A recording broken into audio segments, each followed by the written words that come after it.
Hello students, আজকে আমরা এই ভিডিওটিতে ক্লাস 9-এর যে পরবর্তী অংশটা আছে ফিজিক্যাল সায়েন্সের সেটি সম্বন্ধে জানব। ঠিক আছে? তো এই ভিডিওটিতে কি আছে যে এসআই পদ্ধতিতে কয়েকটি লব্ধ এককের নাম, অর্থাৎ আগের দিন আমরা শিখেছিলাম যে মূল এককগুলি কী আছে, 7টি মূল একক ছিল। তো আজকে আমরা কিছু লব্ধ এককের নাম জানব। লব্ধ একক প্রচুর পরিমাণে আছে, কিন্তু আমরা এত সপ্তাহ শেখা এখানে সম্ভব নয়। তো কিছু পরিমাণ যেগুলো খুব প্রয়োজনে দরকার হয় আমাদের, যেমন ক্লাস 9-এ বা ক্লাস 10-এ যেগুলি খুব দরকার হয়, সেগুলি সম্বন্ধে আমরা কিছু জানব। তো প্রথমে কি আছে? ক্ষেত্রফল। ক্ষেত্রফলের একক কি হয়? মিটার স্কোয়ার এসআই পদ্ধতিতে। ঠিক আছে? আয়তন কি হয়? আয়তন হয় হচ্ছে হলো মিটার কিউব। ঘনত্ব কি হয়? ঘনত্ব মানে আমরা জানি হচ্ছে ভর বাই আয়তন। তাহলে ভরের হচ্ছে একক কেজি, আর আয়তনের একক কী হবে? Metre cube. তাহলে যদি আমি লিখি কেজি বাই হচ্ছে মিটার কিউব, সেটাকে আমরা একক হিসাবে লিখতে পারি কি? Kg per metre cube. বা সূচকের নিয়মে আমরা এটাকে কীভাবে লিখতে পারি? এই পার ব্যবহার না করে মিটারটিকে উপরে দিয়ে সেটাকে 3টাকে -3 অর্থাৎ মাইনাস কিউব করে দিতে পারি, টু দি পাওয়ার -3। বোঝা গেল ব্যাপারটা? তাহলে এইভাবে এই নিয়মটা সবচেয়ে ভালো, কারণ এটা দিয়ে যত বড় ক্লাসে যখন তোমরা শিখবে সব এই নিয়ম দিয়েই লেখা থাকবে। ঠিক আছে? অর্থাৎ 11-12-এ বা তার পরবর্তীতে যখন শিখবে তখন এই নিয়ম দিয়েই বেশিরভাগ লেখা থাকে। তো এইভাবে শিখে ফেলতে পারলে সবচেয়ে ভালো হয়। তারপরে আছে কি দ্রুতি। দ্রুতি মানে আমরা কি জানি যে সরণ অতিক্রান্ত দূরত্ব বাই সময়। তাহলে অতিক্রান্ত দূরত্ব কী হবে? মিটার এককে, আর সময় কি? সেকেন্ড। তাহলে মিটার সেকেন্ড ইনভার্স। বেগ কি? বেগেরও একই, খালি ওই অতিক্রান্ত দূরত্বের জায়গায় সেখানে সরণ ব্যবহার হয়। তো সেটা কি হবে? যে মিটার পার সেকেন্ড। ঠিক আছে? তারপরে ত্বরণের কি হবে? ত্বরণ মানে হচ্ছে বেগ বাই সময়। তাহলে বেগের একক হচ্ছে মিটার পার সেকেন্ড, আর সময়ের একক হচ্ছে সেকেন্ড। তাহলে মিটার পার সেকেন্ড স্কোয়ার, বা এটা হতে পারে কি? Metre second to the power -2। ভরবেগের একক কি? ভরবেগ মানে হচ্ছে ভর ইন্টু বেগ। তাহলে ভরের একক হচ্ছে কেজি, আর বেগের একক হচ্ছে মিটার পার সেকেন্ড। তাহলে এটাকে কি লেখা যায়? Kg metre per second. বলের একক কি? বলের একক হচ্ছে, বল মানে আমরা কি জানি? ভর ইন্টু ত্বরণ। ভরের একক কেজি, আর ত্বরণের একক কি? Metre per second square. তাহলে এটাকে আমরা কি লিখতে পারি? Kg metre per second square, বা kg metre second to the power -2। ঠিক আছে? বা বলের আসল যেটা আমরা ব্যবহার করি সবসময় সেটা কি? নিউটন। ঠিক আছে? আর চাপের একক কী হয়? নিউটন পার মিটার স্কোয়ার, কারণ বল বাই ক্ষেত্রফল। চাপ ইজ ইকুয়াল টু কি? বল বাই ক্ষেত্রফল। তার মানে বলের একক হচ্ছে নিউটন, আর ক্ষেত্রফলের একক মিটার স্কোয়ার। তাহলে নিউটন পার মিটার স্কোয়ার, বা Newton metre two the power -2। এটা আরেকটা কী নামে ডাকা হয়? পাস্কেল নামেও ডাকা হয়। নিউটন পার মিটার স্কোয়ারকে পাস্কেল নামেও ডাকা হয়।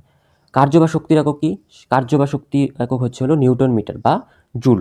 ক্ষমতার একক, ক্ষমতা মানে হচ্ছে হলো কার্য বাই সময়। তাহলে কার্যের একক হচ্ছে জুল, আর সময়ের একক হচ্ছে সেকেন্ড। তাহলে জুল সেকেন্ড ইনভার্স বা জুল পার সেকেন্ড। বা এটাকে আরেকটা কী নামে রাখা হয়? ওয়াট নামে রাখা হয়। কম্পাঙ্কের একক কি? এসআই পদ্ধতিতে হচ্ছে হার্জ, এটা মনে রাখতে হবে। তড়িদাধানের একক হচ্ছে হলো কুলম্ব। এগুলো কোথা থেকে আসছে পরবর্তীতে আমরা জানবো। আর তারপরে হচ্ছে তড়িৎ বিভব। তড়িৎ বিভবের একক হচ্ছে হলো ভোল্ট, ভি। ঠিক আছে? পৃষ্ঠটান, পৃষ্ঠটানের একক হচ্ছে হলো নিউটন পার মিটার বা নিউটন মিটার ইনভার্স। এগুলো পরবর্তী জানতে পারবো। পৃষ্ঠটান যেমন একটু কিছু মানে কয়েকটি চ্যাপ্টার পরেই তোমাদের আছে। রোধ, রোধের একক হচ্ছে হলো ওহম। ঠিক আছে?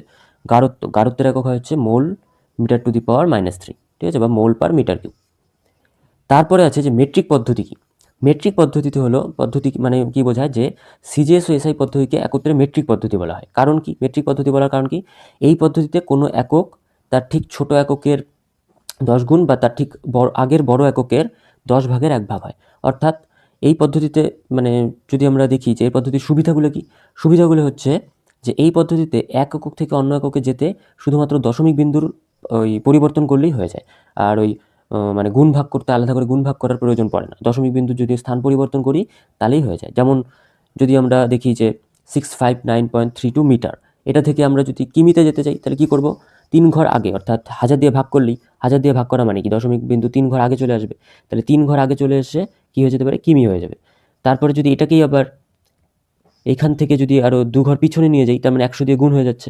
তার মানে কি? সেটা সেমিকে প্রকাশ করবে। এরকম করে যে কোনো এককে খালি দশমিক বিন্দু স্থান পরিবর্তন করেই আমরা এক একক থেকে অন্য এককে সহজে চলে যেতে পারি। কিমি থেকে মিটার, মিটার থেকে সেন্টিমিটার, ডেসিমিটার, হেক্টোমিটার, এভাবে নানা এককে আমরা চলাফেরা করতে পারি।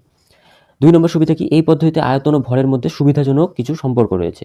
যেমন 1 লিটার ভর কাকে কত বোঝায়? 1 কেজিকে বোঝায়। এবার 1 লিটার যদি 1 কেজি বোঝায়, 1 সেমি কিউব কত বোঝাবে?